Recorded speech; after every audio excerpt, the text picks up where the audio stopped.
the chaos that will shortly ensue in that area. But we're taking a look at WBG up against DRG at the very edge of wreckage here. Shipwreck Expanse, ladies and gentlemen. WBG able to secure first blood off the rip.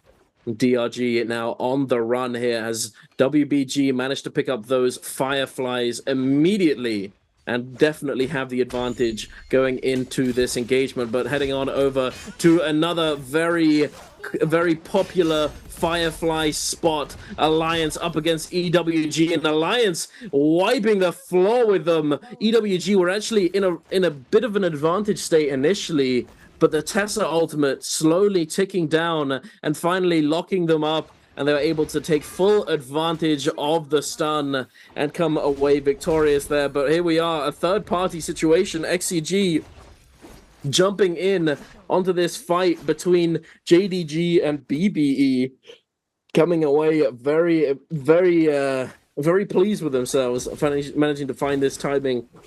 One of the members of the team currently kill leader of the lobby as well.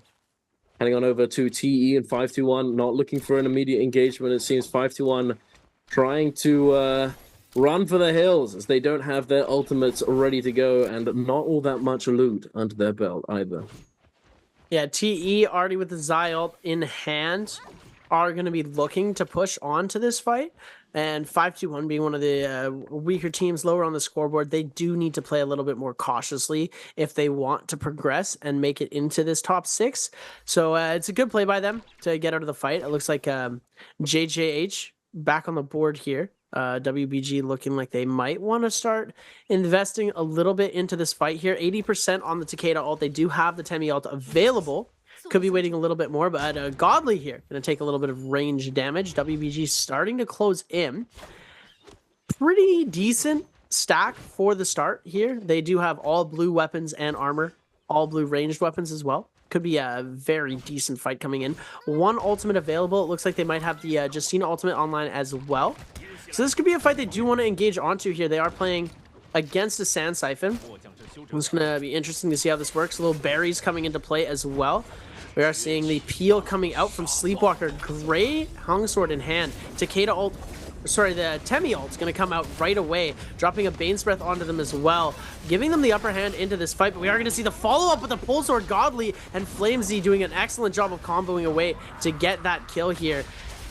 3v2 situation. We're going to see the freeze coming out onto Aizen and a huge parry coming out onto Baiji, but the Furen saving the life here. 2 freezes still available. Aizen going to get parried. Amazing parry. And using the dash to opt to go and focus onto Baiji, the weaker player. Aizen being the last remaining player. Still 1 dash available. We are going to see that dash trying to come out here. But they are going to heal, try and avoid the zones. Aizen is going to have that Kurumi tether onto Sleepwalker. Sleepwalker going to try and get away from this, but it's going to be pretty difficult. Aizen does want to try and get his player up. Is going to end up getting his other teammate up quicker here. Flipping over to the other side, and they don't want to engage. Baiji is going to get up, but taken down straight away. As this Bane's Breath doing him a lot of favors, actually.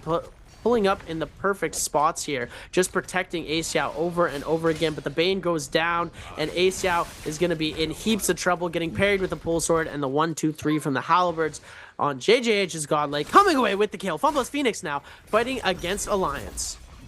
Indeed, an Alliance lane is going to be taken down pretty quickly as soon as we swap over to them. FPX definitely at a huge advantage here. Very nice LMB coming out from Xiaohu there, reading Revenge like a book, knowing he's not going to send that one, knowing he's going to cancel and catching him with that LMB. But it was already pretty cooked for them. Unfortunately, they were at a huge advantage in terms of health, and it was just cleanup duty at that point. They were a man down.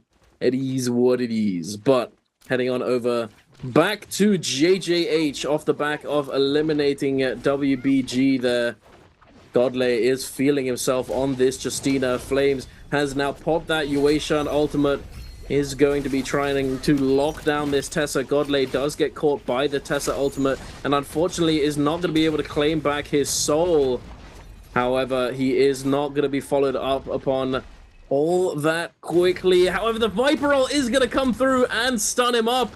And there you have it. Godley is going to get taken down, unfortunately, for JJH. Flames in that Uation ult. The last-ditch effort, the last slam coming through, but it's not going to be enough. He gets locked down by the Tessa ultimate, and now JJH getting a taste of their own medicine in that 1v3 up against EWG. Now, truly going to try and do anything he can, but it's not going to be enough. The parry comes through, and he gets cooked up by EWG. Now... you know, taking the spot off of they're taking the 11th spot, not too bad. WBG now sitting in bottom place, not looking too good for them, unfortunately. And they had a decent standing as well at the start of the day. They had about 25 points, putting them in that like 7th, 6th to 8th place range, I'm pretty sure, and they have dropped all the way down to the very bottom, just having a very poor performance on the day so far. JDG's 2-tick here. Now, with the bounty onto J-Team, it looks like J-Team don't want to engage really quickly into this fight. Are backing off pretty quickly. They do have ults available, but this comp was originally the original Tessa Viper comp, or the original Blind Date comp was made to counter the Transformers. So we're going to see how this is going to play out here. J-Team's Lee is going to end up getting hit pretty hard. The Bane is going to drop in favor of J-Team, though. So this could be very difficult for JDG to be able to make a comeback. They do have that. They do not have the Wu Chen ult, my mistake. So it could be difficult for them to come away with this. J-Team is going to just take their time in the Bane, reset as DRG, gray armor in hand. We do see a purple weapon coming out from their Zai. On the other side, they could be running into this fight. Good job for J-Team not burning their ults there, able to sustain and come away with just investing a Bane to be able to come away with their lives in that fight. But they do need to put some kills on the board if they want to get a higher standing in this game. And I'm rooting for them, ladies and gentlemen. You know it. EWG now fighting against WBG. Aggressive. They know that they need to get hyper aggressive if they want to be able to stay in this game. Sleepwalker now getting hit with the charm.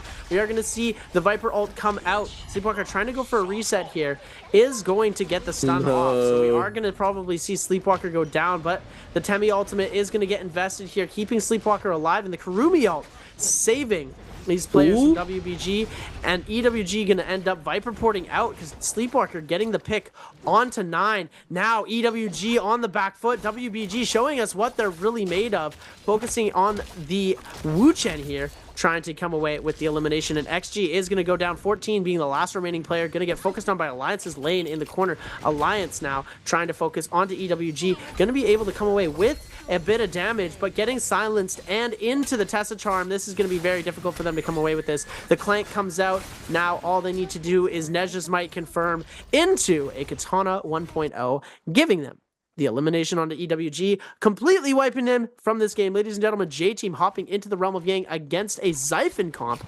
This is going to be an interesting matchup here. XCG taking to the skies. J-Team's Lee going to end up just holding down on the lower side. Ulting right away here. We're going to see XCG Xiaonan trying to get locked down. Gets getting the grab onto Xiaonan. Misses the grab onto NiHQ. Not going to be able to get it here. Goes for the slam onto Xiaonan. Xiaonan gets the regrab. Gets the regrab here. We're going to see him go for the double grab. Not able to come away with it. But Xiaonan is going to go down here, and that's their healer out of the game. This is going to be super difficult for XCG to be able to come away with this now that they've lost their healing player. Trying to go for at least one more grab, unable to come away with anything in this final moments of the Tianhai ultimate, but very good value coming out from the ult right now, and they're going to try and take down Kakashi as fast as possible. No Zai ult available for NiHQ either, and the Yushan follow-up into the kill on Kakashi. The F3 trying to come out to save his life. Tries to go for the overhold, but the Yushan lockdown is just so much. Into the uppercut 1.0, bringing out some solos tech for the win. Flipping over to the other Realm of Yang, we see FunPlus trying to do the same thing that happened. We still see the Monk ult available for them. They're going to try and see if they can take out their healer before this happens. And interesting enough, running V2 on the Monk comp, something that you don't usually see happen, and LYD is going to go down here, so now they are free to send this Monk ult up, and it looks like it's a 3v1 scenario, though. They won't even need the Tianhai ultimate to save them. Just 2 ults are going to do it, and FunPlus, both of the Monk teams are going to take it in the Realm of Yang. Indeed. Is that... Wait, You talking about about J Team with the monk or Xiaohu with the V2 monk? Sorry, I was talking about the V2 Kurumi from Dongqing. Oh right, okay. I was confused. Yeah. Sorry. Oh, good. But hey, we're back into the action. It looks as though the traditional Transformers going up against traditional Transformers. Is this 2023? Is this 2022, ladies and gentlemen? We're seeing the monk comps battling it out. J Team Lee getting the grab, but unfortunately not able to get the slam off. Xiaohu able to prevent the slam from coming through. Very nicely done. Able to get the grab up onto ZK, managing to get the slam as well. J Team Lee has been taken down relatively low. Now going to be deforming here, but he does have the armor advantage. So in terms of effective health, they're about the same at this point. Ziyi does get taken down extremely low, but might have just been saved by XCG coming in with this third party. The F3 from the Zai flying in as Xiaohu getting locked down. The Kurumi ult is just not going to be enough, and the Soul Bloom is going to be there to be picked up by Night HQ to cleanse that Yang depletion that they needed to do so desperately. Thankfully for them, immediately cleansing it. Dongqing now trying to stay alive. The Kurumi tether does come through, but it's not going to be enough. Night HQ still had a little bit of time left on that Zai ultimate and is going to be able to chain them up and lock them down. And it looks as though XCG may have been able to just immediately cleanse that Yang depletion and take themselves out of danger. Very nicely done by them. But taking a look at the scoreboard, we can see that JJH and TE have not managed to do the same. Both of these teams on that Yang depletion, they need to find themselves some Soul Blooms to be able to cleanse that as soon as possible.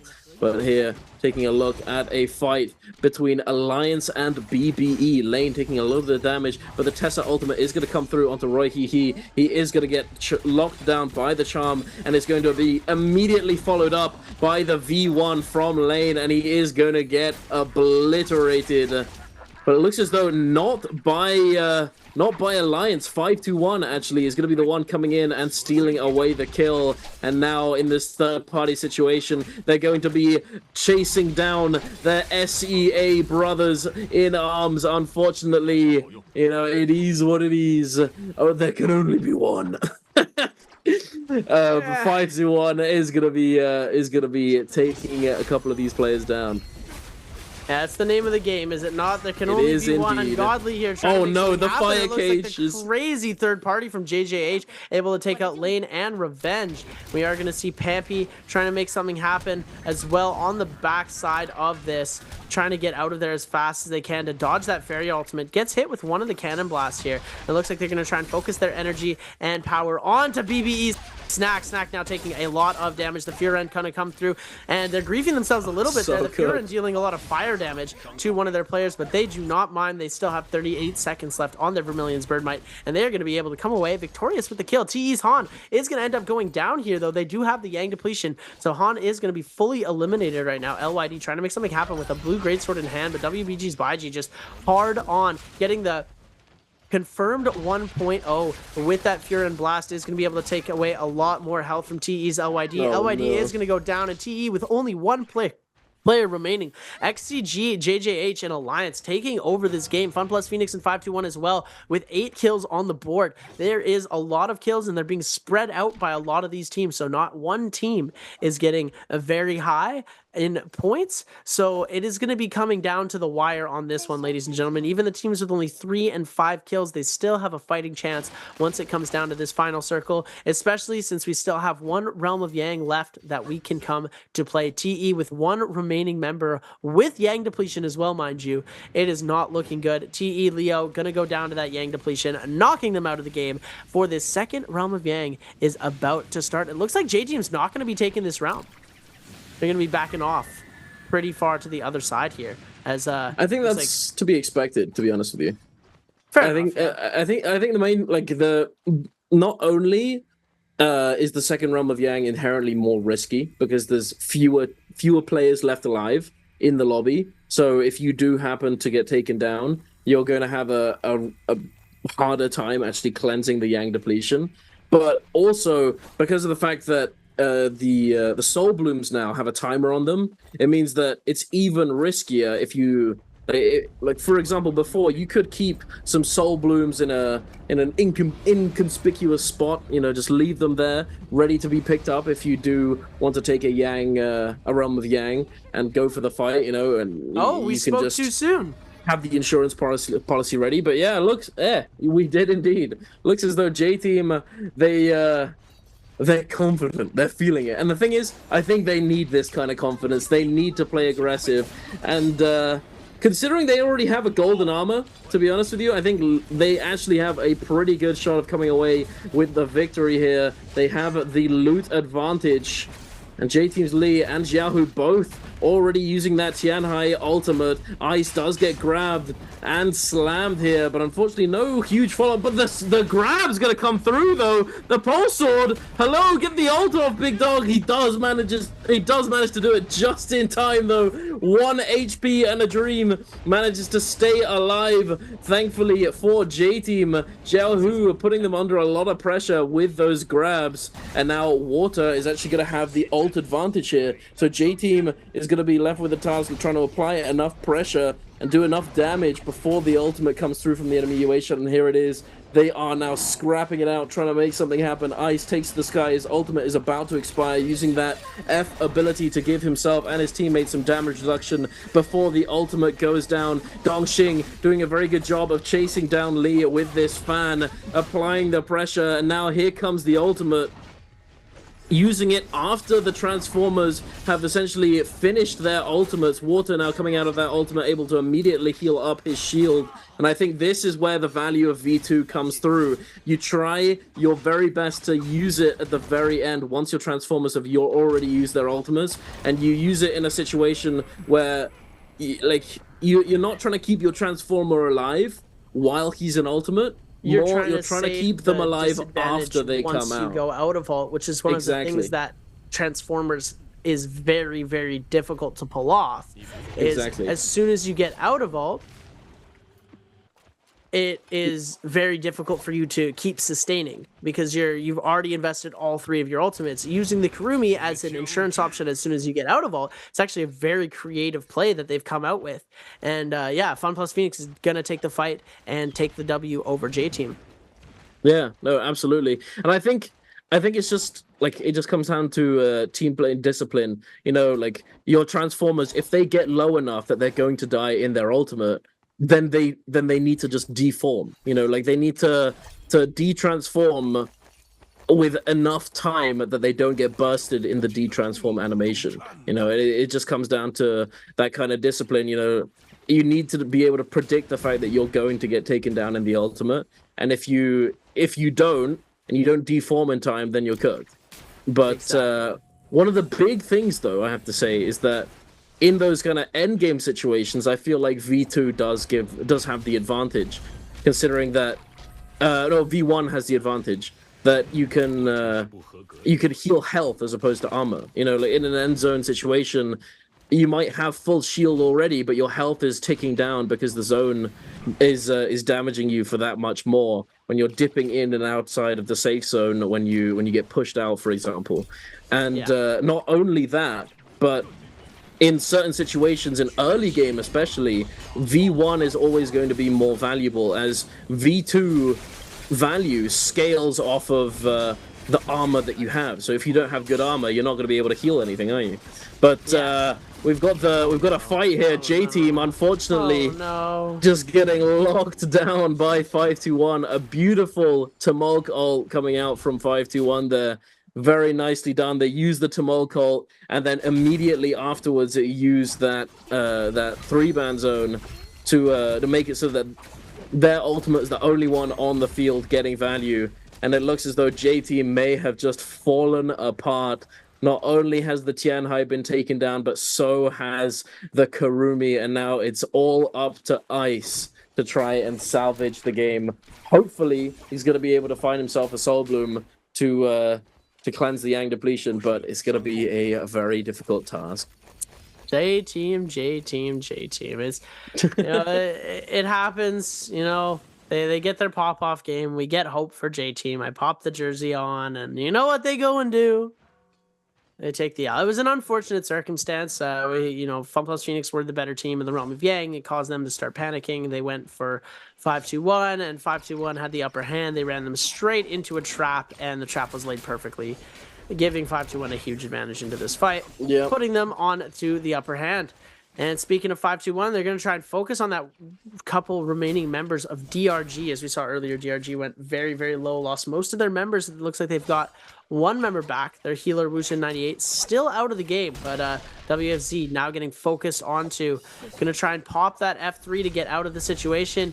Matarialt going to come out to give him his F back, able to get out of there pretty fast. Now, Exai hiding in a bush. They're trying to grapple onto WFZ, but grappling onto somebody in a Matari ult, very difficult. Now out of ult, facing off against Sleepwalker and the rest of WBG on this side. See him running. And FPS. One might start focusing onto him now. Is going to get silenced from what it looks to be Alliance's lane on the other side here. And WFC now just the target of every single player in this lobby. J-Team going to go out to XCG's Kakashi. Has that F3 up again, so we're going to see that get popped, trying to get out of there. Ultimate might get invested too to try and get that F back and get out of here again. Does have that hung sword for extra movement there, as you can see, using that beautifully. We're going to see the ultimate come out here, and this is where it's very difficult. He gets hit in the building, nowhere to go. Gonna get good. Alliance's lane coming through with the F2 to come away with the elimination, ladies and gentlemen. Alliance lane now taking a lot of damage. Could have gotten a little bit too greedy on the fight. FunPlus Phoenix wanted to come away with the kill on the lane. Backs up into the Wu Chen, getting himself a little bit of shield back from that F3. And they're going to send some swarm shots both ways to try and keep some distance. Hit that bell, let them know that we know where you are, and we can see you guys. Going to do a little bit of shopping as well. Alliance lane going to get dodge banned here from FPX's Dongqing's bow on the top of that building. As we're flipping over now, 5-2-1, holding this zone. They've got 12 kills on the board for 5-2-1, so they're steadily climbing back up into this game. You know, this is another underdog team like J-Team that hasn't been performing too well today, but definitely still has a shot at greatness and making it into the finals. So we're going to see what happens here, as they are going to be facing off in a little bit of a range battle against Dongqing. They do have what I believe to be Stormstride. The Stormstride Soul Jade, giving them a little bit of an advantage in these fights, doing a little bit of AoE damage when they're getting into fights. Definitely something that helps these players out a lot going into these fights. Taking a look at WBG now. Not very good looking. They've got some gold armors, 2 gold armors on the board for them, but they did take a lot of damage. This is the replay of the Realm of Yang that we see. 5-2-1 is going to end up winning here, and DRG was the ones that went out pretty early into this Realm of Yang. Or not that they went out pretty early, but it looks like it was a 3v1 in the Realm of Yang. DRG WFZ might have thought that they had a free Yang, and 5-2-1 ended up sniping it at the very end, giving themselves a pretty easy 3v1. Indeed, it's always pretty rough when this happens. You know, I remember, you know, the number of times that I found myself fighting. You know, like you go into the Realm of Yang as a team, and then you find out that you're gonna be going up against one person. You know, I usually give them the 1v1. You know, I was like, okay, I'll 1v1 this guy. Give him the respectable 1v1, but in NBPL, that's you know, you're not gonna be giving away the freebies. You know, it's no matter how sportsman you're feeling that day, it's just your coach would definitely yell at you afterwards if you gave him the 1v1 and you lost or something. So yeah, you don't wanna risk that, and you're just going to burn all of your cooldowns and take down the lonely solo player, unfortunately.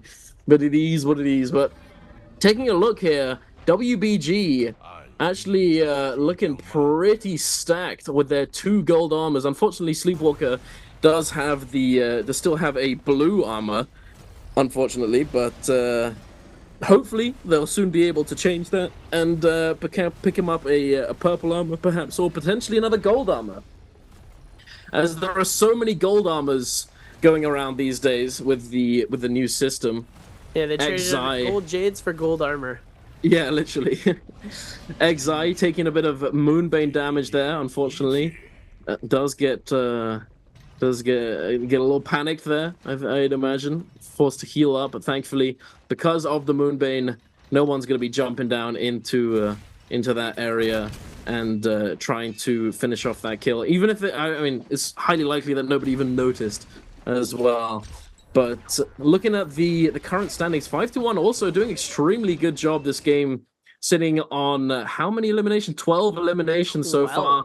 FPX on 11, Alliance on 10, XCG on 8. DRG, unfortunately, only has one member left alive and 0 eliminations, so he's going to have to try and pull something out the bag here, potentially get a couple kills and get some decent placement. But if you're on the Matari, it's not the... It's a decent character to try and do something like that, as you're very slippery and very hard to lock down, not only with your teleports, but also the ultimate that makes you ungrappleable and unseen. Alliance trying their best to hold the top of the tower, but it's not looking too good for them. The movement you can get from a Matari is definitely an ankle breaker. And DRG, especially Fong, known very greatly for their movement. So hopefully we can see the DRG Exai making some cheeky little plays. It's a decent map for movement as well. You've got a lot of trees coming into this final circle, so you're going to be able to scale high, low, in and around, left and right. JJH on the Justina comp, still performing pretty well. 7 kills on the board for them, and hopefully they'll be able to do something pretty crazy with the Justina at the end. I'm excited to see what they're going to come up with. Alliance Lane taking a lot of damage right now. He's kind of in the middle of everybody. We're seeing Godly here getting revenge with one of the Justina freezes here, as we're going to see him try and make something happen again. The tactical nuke coming out. Alliance Lane not going to connect anything on that Viper ultimate. It's going to be unfortunate for them there, but the Justina ultimate getting invested pretty early here. Looks like Godly is going to end up canceling it out, giving himself a little bit of rage back. They do have both of their other ultimates almost online. We're waiting for their Fairy ult to come back, and they do have their Yushan ultimate online as a final insurance option. We are seeing WBG holding this side area. They're starting to climb back up, a team that we know can perform very well. Xiaohu already in the Monk ultimate. He's going to try and get a Monk ult here and then get enough rage back to be able to do something else later on in the game. Trying to get these grabs onto the player that his teammates locking down, is not able to come away with anything. Gets one onto Flame. Z is going to get the slam, coming away with the elimination before the Monk ult is going to go down, picking up 1 elimination onto JJH, putting them at a huge disadvantage for the rest of this game here. Gonna try and go for a bit of loot, but now Pampy coming in with the Dreadful Whale, trying to see if they can make something happen as well. Seeing if they can grab a little bit of this loot. Fun plus Phoenix now sending in these range shots. They do want to get that rage back on the Monk so they can have Xiaohu Monk up again in this game. The goal of having that Monk ult there. Oh, we're going to see the Dreadful Whale come out to its full potential there. Dongxing is going to go down. 5-2-1 just annihilating with this Dreadful Whale ultimate, Dreadful Whale Soul Jade on the gold dagger, putting in so much damage onto these players, as 5-2-1 are going to start taking to the skies, as well as XCG. WBG playing on that low ground, seeing if they can make something happen, trying to scale up and down these trees, and this is what all of these players are doing. Xiaohu going to get hit with the Furen and go down, so no more Monk ult, and that's the one problem with burning your Monk ult early. It's going to put you in trouble if you can't get it back quick enough. Now Water in danger of getting hit by Baiji, and it looks like A-Shao is going to come away with the kill. WBG putting in a lot of work right now. Now it looks like it's going to be XCG versus WBG in the low ground, while the rest of these teams are battling for the high ground. WBG trying to focus onto Xiaonan, wanting to get this kill, bringing out the Flamebringer to see if they can hold some area damage, and the rest of these players taking to the sky. It looks like Alliance and JJH just kind of scale rushing at the top here. We're going to see a Hepta come out from Kakashi, picking up the kill onto 5-2-1's Yin.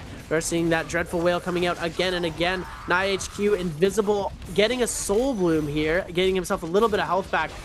F into the sky here to see if he can get away. Baiji able to reclaim his soul. We're going to see the Justina ult come out again, freezing a couple of these players. The scale rush up the tree, but unsuccessful due to the Furen, and WBG holding the circle very well here, doing a great job.